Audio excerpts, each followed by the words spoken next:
Hey, forum members and random people on YouTube. Andrew McCarthy here. I'm also known as Captain America on the forum page. I was asked to do a walk around of my trike, and I've been meaning to make some more video content for you guys and other people to look at. So without further ado, here it is. I just got back from lunch, so everything is still nice and warm. But the sun's out. Super nice day here in North Carolina. So we'll start with the cockpit.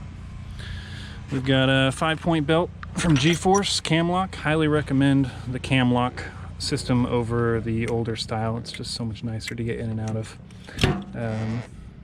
Got a quick disconnect on the steering wheel. Just getting a little rough and old on here, but still using quite well. It's an off-road mechanism. I think they sell for about $60 from Summit. I have a nicer, newer one for a Formula car that's going on the next trike, which I'll do another video about. Got a key right here, which is off right now because I have a quick disconnect for my battery right over here. We can see the RPM gauge just checking in with the battery. Flip this on, and we've got a regular Gixxer 1000 display. It's totally stock, as is the rest of the engine setup, besides a few things that we'll go over. I've got my kill switch right here, and we can probably hear the the fuel system kick over. And then earlier I tried the clutch here, and it didn't lock out. So right now you can see down there the pedals are there. It's still starting. I don't really know why that is. That's normally not how that works, but I have to look at the clutch switch. Apparently there's a fly that's died in my vehicle. So anyway, I've kept that as much stock as I possibly can, and you can also see the wiring harness coming out right here. It runs right underneath this piece, which can be moved and taken out for working on the underside of the vehicle. We run stock mirrors off the Gixxer 1000, and that's where I get my turn blinkers from. Also looking inside here, the turn blinker switch, you can see it kicking on and off. That's usable from the steering wheel without too much headache. Moving around to the front, got a double wishbone front suspension with custom uprights using Willwood aftermarket brakes. And then the steering rack, which you can only see the end of, is from Pegasus Autosport out of Minnesota, but it's made by Titan Steering Racks in England. It's probably the most expensive piece on the whole thing. I think they run about $1,300. Got my front suspension. I got new shocks from Bilstein. They gave me a pretty good deal. I have a Bilstein factory in town, which is nice. It's good to be in the center of the racing world. Got a still old heavy steel U-joint for my steering system. The brake pedal is shorter. If you noticed from looking in before, that is because it is that close to the steering system. The pedals are also kind of old, and not old, they just never got painted. They're rusty. So throttle here has a little bit of play, but every time I've tried to tighten that up, the idle goes up, so I just sort of deal with it. It has a nice feel. It would be nice to have that just be a little bit tighter. And then the clutch, which I can see, no, the clutch switch is moving. Anyway, those, you can see those are the original switches out of the bike, and I've run those 4 wires up to the front out of the harness, and then the harness cluster up underneath here. It's just kind of thrown together when I was done building it, and I haven't ever looked at it since. It's got an emergency switch back here that's just for inspection process, and I think if I put these 2 wires together, the horn honks. Out here we've got the upright, which is 1.5 inch thick aluminum. It's way stronger than it needs to be, but back when I first started designing this thing, I didn't know the first thing about cars, pretty much, and I made my own spindles and spindle nuts, and that was the first thread that I ever cut on a lathe. I was thinking on the way home today that it would actually be nice to come back in here and rebuild both of these because they are extremely heavy. This broke when the steering attachment up here broke when the trike was wrecked by someone who was driving it for fun around my house. They hit some gravel and spun the rear wheel, got away from, hit my neighbor's trailer, and ripped one of the wheels off. And lucky for me, my design with the double rod end setup, which is not really how it should be done. This shouldn't have a rod end down here that's in bending with your push rod, but it just sheared both of these right off, and the wheel just went on its merry way. And then it also broke right here. Luckily didn't hit anyone, but you can actually see the stress crack from this design forming right there from being pulled back and forth. Now there's a bunch of metal that would have to bend out of the way, as well as a bolt here that would have to be ripped out. The other one, when it wrecked, actually just sort of bent this downwards into the side. Other than that, the Willwood brakes work really well, but they're a little oversized for this application. You can see I never coated the spindle. New wheels though, from when somebody rear-ended me. The insurance paid out quite handsomely, and I got new tires and new wheels for it, as well as the powder coat on the rear wheel. You can see on the other side has the new design, uncoated because I never got around to coating it. Where new design of the steering system with this filled in, so there's no weak point right in this corner. Everything else is the same.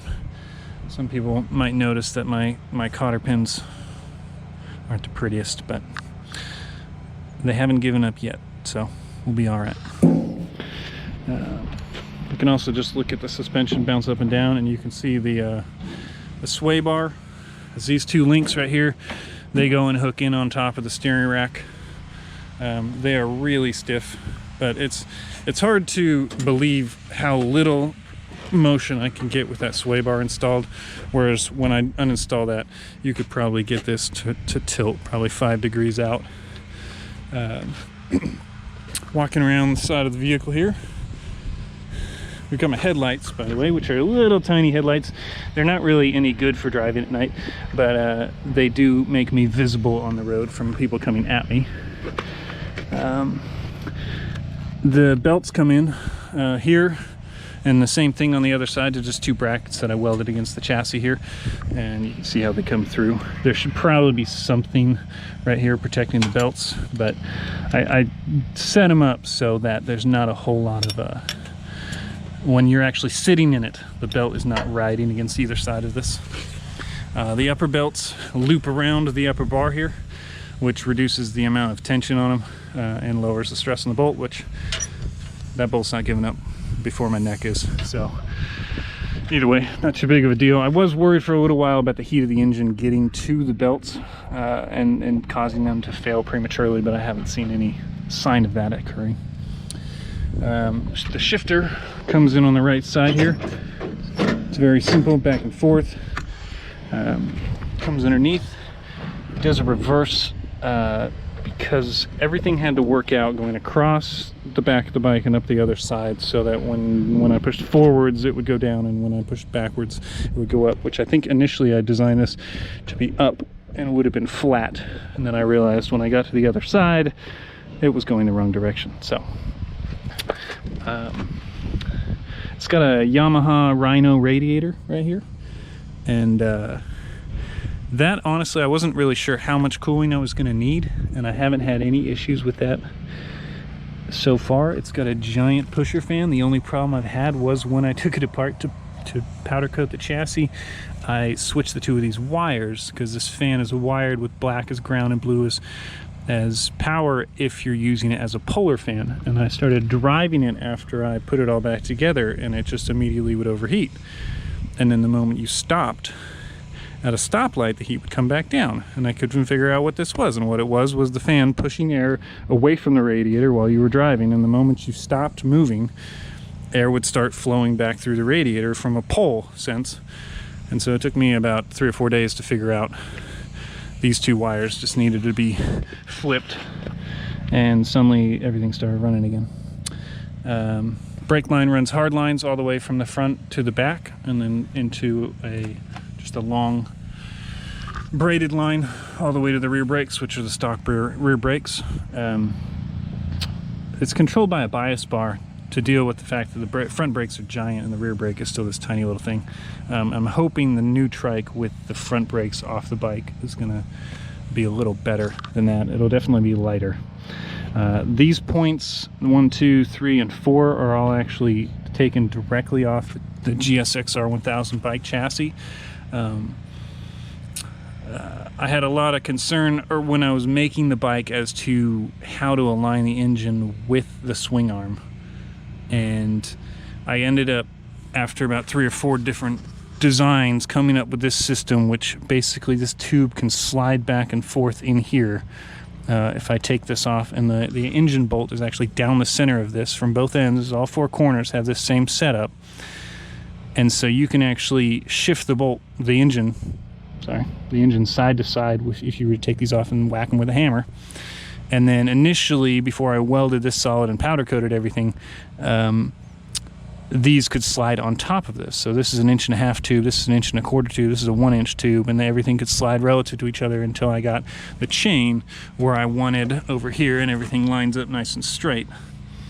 It runs the stock shock and the stock swing arm setup. The only thing I changed really from an engine perspective is the exhaust tip, which is sounds a lot better, I think, and it's also just nice and compact.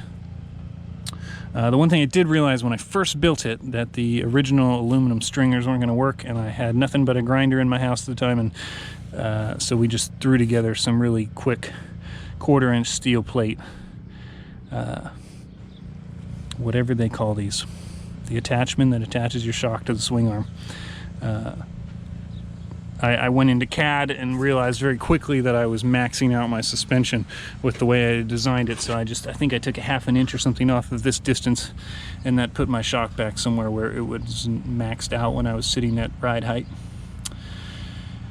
I've got an aftermarket clutch actuator to make it hydraulic. This might be one of the more regrettable things I've done. It works fine, but it's really, really quick. There's ways of solving that I haven't gotten around to. I'd rather drive it than work on it, is what it seems like. But I ended up buying this with a race engine, a race Gixxer. I was going to build a race car, and it came with this hydraulic clutch on it, and I paid, I think, $1,000 for it, and I ended up selling the motor for $1,000 without this. So I got it essentially for free. I know this piece itself from Agris, I think is who makes it, is $700. So that was nice to get that way. I've got my fuel tank right here.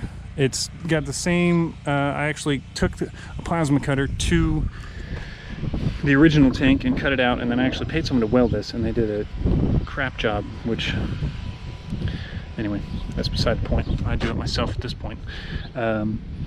But it still uses the stock fuel filler, and then it uses the stock fuel pump. And I actually cut both brackets out of the fuel tank and just welded them directly into the stainless steel tank. I did a bunch of the internal stuff as well that is similar to the bike. Most of it's probably a waste of time, except the one vent line that you need to have. Everything else looking forwards is stock. The rectifier being mounted on the side of the gas tank keeps airflow in this. I was down in Florida talking to the Scorpion guys, Scorpion P6. If you ever look up their trike, it's pretty badass. Mark, the owner, was able to give me a ride in their shop vehicle, which was the first trike I ever drove. And I was about 90% done with this, and I had no idea what it was going to drive like. And I went down there and drove their vehicle and loved it. And they have a lot of refinements, such as reverse, that are quite nice. But one thing they struggled with was keeping their rectifiers alive. I haven't had any issue, thankfully, so hopefully it stays that way. Coming over here, the wiring harness comes down to here, and right around here I took a pair of scissors to the original wiring harness and clipped it. There's about 40 wires in here, and then I had to add about 6 feet of wire to every one of those. And now we're back up at the front and the center. So if you have any questions, feel free to comment on this video. I've got 6,000 miles on this thing at this point, street miles. And I've only had one problem, which was down in the down here. This thing was built differently, we'll say, and it was actually coming apart, and ended up just, that's why this all looks kind of hacked together, but I just had to modify what was there and make the mount that I've had for the last 5 years. So yeah, feel free to comment, ask questions. I'll get to responses when I can, when I see them. Thanks for watching.